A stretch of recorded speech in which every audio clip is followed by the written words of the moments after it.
ये कहानी है भविष्य की, जब हम इंसान बिल्कुल आज की ही तरह रहते हैं। हमने साइंस की दुनिया में कोई भी ज्यादा तरक्की नहीं की है, यहाँ तक कि आज भी हम इंसानों को कैंसर का इलाज नहीं मिला।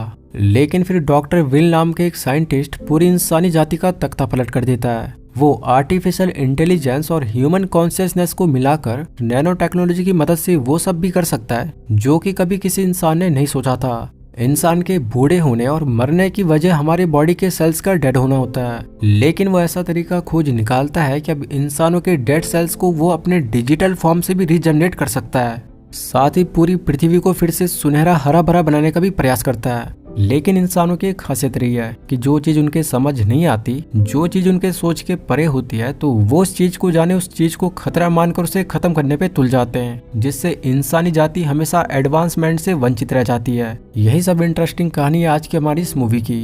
वीडियो को पूरा देखें तभी जाकर आपको इस मूवी की कहानी समझ आएगी, क्योंकि इस मूवी की एंडिंग आज भी 80% लोग नहीं समझ पाए। कहानी की शुरुआत में हमें मैक्स नाम के एक आदमी को दिखाया जाता है, जो कि एक बंजर पड़े घर में कुछ छानबीन कर रहा है। यहाँ पर हर एक चीज तबाह हुई पड़ी है। जब वो बाहर गार्डन में जाता है तो उसे वहाँ पर सनफ्लावर्स का पौधा दिखता है। वो उस सनफ्लावर को बड़े गौर से नोटिस करता है, जिससे पानी की बूंद नीचे टपक जाती है। और अब हमें 5 साल पहले के समय को दिखाया जाता है। ये सीन इस मूवी का एंडिंग सीन होता है, लेकिन इसी सीन में इस मूवी का क्लाइमेक्स छिपा हुआ है। अब 5 साल पहले के समय में हमें डॉक्टर विल कार्टर और उसकी पत्नी इवेलिन कार्टर को दिखाया जाता है। ये दोनों पति पत्नी साइंटिस्ट होते हैं और इनका मकसद होता है कि ह्यूमन कॉन्शियसनेस को आर्टिफिशियल इंटेलिजेंस के साथ मर्ज करना, जो कि आज तक कोई भी नहीं कर पाया, क्योंकि हमें खुद नहीं पता कि हमारी कॉन्शियसनेस काम कैसे करती है। विल अभी अपने गार्डन के चारों ओर कॉपर फेंस को तैयार कर रहा है, ताकि वो अपनी पत्नी इवेलिन के साथ बिना किसी भारी दुनिया के इंटरेक्शन के समय बिता पाए। अब इसके बाद विल और इवेलिन एक शो के लिए तैयार हो रहे हैं, जहां पे पूरी दुनिया की साइंटिफिक कम्युनिटी उनके आर्टिफिशियल प्रोग्राम के बारे में जानेगी। अब मैक्स भी इवेलिन और विल को ज्वाइन कर लेता है। स्टेज पे जाके इवेलिन सबको बताती है कि उसका मात्र एक सपना है कि पूरी दुनिया से उसे पॉल्यूशन और ग्लोबल वार्मिंग को हटाना है, ताकि पृथ्वी फिर से पहले की जैसी हरी भरी हो सके। और ये सब वो अपने बनाए आर्टिफिशियल इंटेलिजेंस से ही कर सकते हैं। अब इवेलिन के बाद डॉक्टर विल स्टेज में आता है और हम देखते हैं कि विल के शो में आज की दुनिया के वैज्ञानिक और बिजनेसमैन इलोन मस्क भी आया हुआ है। डॉक्टर विल बताता है कि कोई भी इंसान अपने दिमाग का आज तक 100% यूज नहीं कर पाया, लेकिन क्या हो अगर हमने ह्यूमन कॉन्शियसनेस को एआई से मर्ज कर दिया, तो फिर हम इंसान अपने दिमाग को पूरी तरह से यूज कर सकते हैं। विल यहाँ पे बताता है कि आज तक कोई भी कॉन्शियसनेस को समझ नहीं पाया कि ये कैसे काम करती है, और न ही वो यूनिवर्स को पूरी तरह समझ पाए हैं। लेकिन एआई की मदद से अब पूरे राज खुल जाएंगे। वो नैनो टेक्नोलॉजी की मदद से पूरी दुनिया को जैसा चाहे वैसा बना सकते हैं, यानी कि इंसान अब एक भगवान की तरह हो जाएगा, जिसके हाथों में सब चीजों का कंट्रोल होगा। पूरे देश में कई सारे इंस्टीट्यूट और लैब्स में इस प्रोजेक्ट को लेके काम चल रहा है और वो जल्द ही इसमें सफल भी हो जाएंगे। इसी पल हमें दूसरी तरफ दिखाया जाता है कि देश भर में जहाँ भी आर्टिफिशियल इंटेलिजेंस के सेंटर होते हैं, सबको डिस्ट्रॉय कर दिया जाता है। और ये काम रिफ्ट नाम की एक ऑर्गेनाइजेशन कर रही है, जिनके लोग टेक्नोलॉजी के सख्त खिलाफ होते हैं, क्योंकि इन्हें लगता है कि भगवान दुनिया को जैसे चला रहे हैं वैसे कोई और नहीं चला सकता। एआई की वजह से सारे रिलीजियस ग्रुप एआई के खिलाफ होते हैं और देश भर में कई सारे एआई सेंटर्स और लैब्स को तबाह कर देते हैं। अब विल जैसे ही अपना शो खत्म करता है तो शो के बाहर ही उसे रिफ्ट का कोई आदमी गोली मार देता है, लेकिन खुशकिस्मती से विल की जान बच जाती है, क्योंकि वो गोली उसे छू के गई थी। विल से मिलने के लिए जोसेफ नाम का एक आदमी एफबीआई एजेंट बुकैनन के साथ यहाँ पे आता है और विल को जानकारी देता है कि देश भर की सारी एआई लैब्स को रिफ्ट ने तबाह कर दिया है, जिससे उनकी सारी रिसर्च तबाह हो चुकी है। तो मात्र विल की ही लैब वो लैब है जिसमें कि एआई की रिसर्च की जा सकती है। विल और इवेलिन उन दोनों को अपना बनाया AI programme super quantum computer pin को भी दिखाते हैं। जोसेफ और बुकानन जैसे ही लैब में एंटर करते हैं तो पिन नाम का वो एआई उन्हें पहली बार में उनकी पहचान बता देता है, जिससे कि वो दोनों काफी सरप्राइज हो जाते हैं, क्योंकि आज तक वो कभी भी यहाँ पे नहीं आए थे। यहाँ पर विल और जोसेफ के बीच कुछ बातें होती हैं, जिसमें जोसेफ विल से डॉक्टर केसी की रिसर्च शेयर करने के लिए तैयार हो जाता है, जो कि डॉक्टर केसी ने मरने के जस्ट पहले भेजी थी। अब यहाँ पर एकदम से विल की तबीयत बिगड़ना शुरू हो जाती है।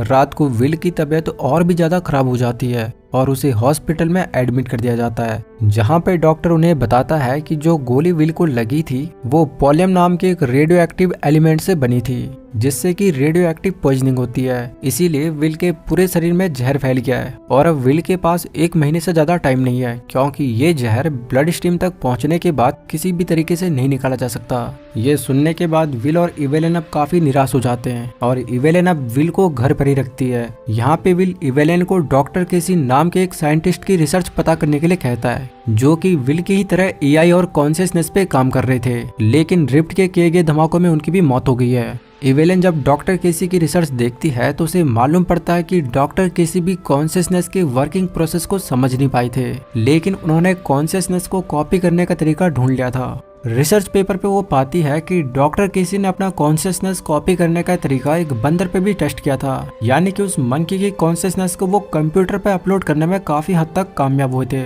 इस रिसर्च को देख अब इवेलिन के मन में भी विचार आता है कि वो भी विल की कॉन्शियसनेस को super intelligent computer system pin पे अपलोड करेगी, जिससे उसका पति विल ह्यूमन के फॉर्म में मर भी जाए तो भी डिजिटल फॉर्म में वो विल के साथ हमेशा बातें कर सकती है। साथ ही साथ विल डिजिटल फॉर्म में अपनी रिसर्च को भी आगे बढ़ा सकता है। इवेलिन जब मैक्स को विल की कॉन्शियसनेस को कॉपी करने का सुझाव मैक्स को देती है तो मैक्स इसके सख्त खिलाफ हो जाता है। इसके पीछे मैक्स का ये रीजन होता है कि ऐसा करके विल डिजिटल फॉर्म में एआई को कंट्रोल करेगा, जिससे विल जो चाहे वो कर सकता है और ऐसा करके इंसानी जाति भी खतरे में आ सकती है, क्योंकि अगर कोई सी भी एक मेमोरी विल की कॉपी नहीं हुई तो फिर उसकी कॉन्शियसनेस दुनिया के लिए खतरा पैदा कर सकती है। यहाँ पर मैक्स हमेशा से एआई के एडवांसमेंट के खिलाफ ही होता है, लेकिन इवेलिन विल को किसी तरह मना लेती है और अब विल की कॉन्शियसनेस को सुपर क्वांटम कंप्यूटर पे अपलोड करने का काम इवेलिन और मैक्स शुरू कर देते हैं। वो कई सारे इक्विपमेंट से विल के ब्रेन की activity, memories, way of thinking, thoughts और भी कई सारा कुछ कंप्यूटर पे रोज अपलोड करना शुरू कर देते हैं। विल का मरने का टाइम अब हर बीतते दिन नजदीक आ रहा था और एक दिन आखिरकार रेडियो एक्टिव पॉइजनिंग से विल की मौत हो जाती है। विल का अंतिम संस्कार करने के बाद इवेलिन और मैक्स फिर से अपनी रिसर्च को कंटिन्यू करते हैं। इन्होंने विल की कॉन्शियसनेस को तो सिस्टम पे अपलोड कर दिया है, लेकिन अब तक भी विल का कोई भी मैसेज इन्हें रिसीव नहीं हो रहा है और इन्हें लगता है कि इनका ये एक्सपेरिमेंट फेल हो गया है। ये कंप्यूटर सिस्टम को शट डाउन करने ही वाले होते हैं कि तभी यहाँ पे मॉनिटर पे एक मैसेज आता है। इवेलिन ये देख काफी खुश हो जाती है, लेकिन मैक्स अब सदमे में होता है, क्योंकि उसे लगता है कि वो विल का नहीं बल्कि एआई का मैसेज है और एआई उनके माइंड और बाकी सिस्टम को मैनिपुलेट कर रहा है।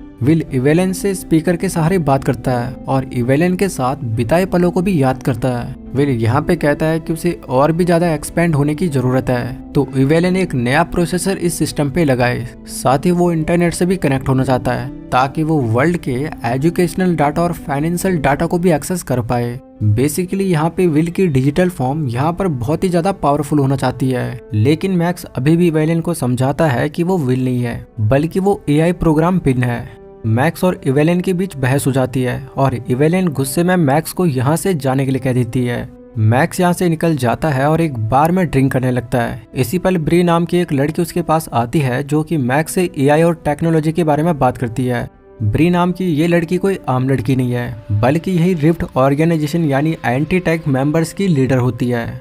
यहाँ पर मैक्स ब्री की बातों का जवाब नहीं देता और बाहर आ जाता है, लेकिन पार्किंग लॉट में ब्री के कुछ आदमी मैक्स को किडनैप कर लेते हैं और अपने सेंटर लेके आ जाते हैं। वो ब्री से इवेलिन के प्रोजेक्ट के बारे में पूछताछ करते हैं और डॉक्टर केसी के रिसर्च के बारे में भी वो मैक्स से पूछताछ करते हैं। मैक्स के फोन से ब्री के हैकर्स इवेलिन की लोकेशन को ट्रैक कर लेते हैं, जो कि अभी सैन पाब्लो होती है। ब्री अपनी गैंग के साथ तुरंत इवेलिन की लोकेशन पे पहुंच जाती है, लेकिन इवेलिन उनके आने से पहले ही विल को इंटरनेट से कनेक्ट कर देती है और सही सलामत यहाँ से भाग जाती है।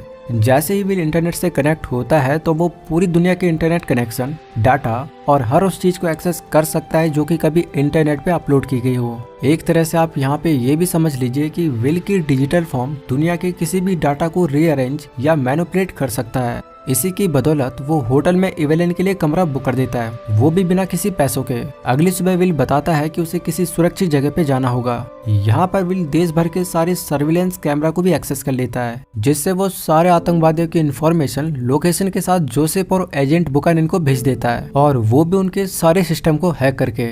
यहाँ पर FBI एजेंट ये देख हैरान हो जाता है कि कोई अननोन चीज उनकी मदद कर रही है। इसके बाद देश भर में कई आतंकियों को हिरासत में ले लिया जाता है, लेकिन रिफ्ट के कुछ आतंकी फिर भी बच जाते हैं। उधर विल अब इवेलियन को शहर छोड़ने के लिए कहता है, क्योंकि इवेलियन अब इस शहर में सुरक्षित नहीं है। जिसके बाद इवेलियन एक बहुत पिछड़े इलाके में विल के सुझाव के तहत रहना शुरू कर देती है, और यहीं पर विल आगे का अपना प्रोजेक्ट शुरू करता है। अब इसके बाद कहानी में 2 साल बीत जाते हैं, और विल ने इन बीते 2 सालों में नैनो टेक्नोलॉजी पर महारत हासिल कर ली है। वो दुनिया के किसी भी इंसान को अब ठीक कर सकता है, यहाँ तक कि वो कैंसर हो चाहे कोई भी बीमारी हो, वो हर बीमारी को ठीक कर सकता है, क्योंकि उसके पास अब नैनो रोबोट्स की फौज है जो कि शरीर के खराब पार्ट्स को ठीक कर सकते हैं और डेड सेल्स को रिजेनरेट कर सकते हैं। इसका एक नमूना हमें तब दिखाया जाता है जब उसके लैब में एक जख्मी पड़े आदमी को लाया जाता है, तो विल मैकेनिकल हैंड्स और नैनो टेक्नोलॉजी की मदद से उसे पल भर में ही पहले जैसा बना देता है, जिसमें नैनो रोबोट्स का भी रोल होता है, क्योंकि यही डेड सेल्स को रिपेयर करते हैं। और एक तरह से विल पूरी दुनिया को अपने हिसाब से कंट्रोल कर सकता है, यानी कि अब वो किसी भी भगवान से कम नहीं है। विल इंसानों के माइंड को पढ़ सकता है, उसे मैनिपुलेट कर सकता है। यहीं से इवेलियन को भी अब डाउट होना शुरू हो जाता है, क्योंकि विल अब कुछ ज्यादा ही ताकतवर हो गया है, और इवेलियन को तो ये भी भरोसा नहीं हो रहा होता कि वो विल है, बल्कि उसे शक होता है कि ये जो भी कुछ कर रहा है वो विल नहीं बल्कि AI पिन कर रहा है। वहीं इधर अब मैक्स रिफ्ट के साथ काम करने के लिए तैयार हो जाता है। मैक्स को भी AI से काफी डर होता है। अब चूंकि पिन के सोर्स कोड के बारे में मैक्स को ही पता है, तो मैक्स एकमात्र वो आदमी है जो कि विल को रोक सकता है, तो वो विल को खत्म करने के लिए वायरस बना सकता है। विल अब पूरी दुनिया को कंट्रोल कर सकता है, यहाँ तक कि जिस आदमी को उसने नैनो टेक्नोलॉजी की मदद से बिल्कुल ठीक कर दिया था, वो उसी आदमी के दिमाग को कंट्रोल कर इवेलियन से बात भी करता है, क्योंकि नैनो रोबोट्स के जरिए ही विल ने उस आदमी को ठीक किया था। और ये नैनो रोबोट्स इतने छोटे होते हैं कि इन्हें सिर्फ माइक्रोस्कोप से ही देखा जा सकता है। यहाँ पे विल इन्हीं नैनो रोबोट से अभी तक कनेक्टेड होता है, तो इन्हीं के जरिए वो ठीक किए गए इंसानों से कनेक्ट हो सकता है। डिजिटल विल जब एक वर्कर की फॉर्म में इवेलियन से बात करता है, तो वो इवेलियन की हार्मोन्स की कंडीशन उसे दिखाता है, जिसको देख इवेलियन को भी पहली बार धक्का लगता है और उसे महसूस होता है कि वो गलत चीज कर रही है।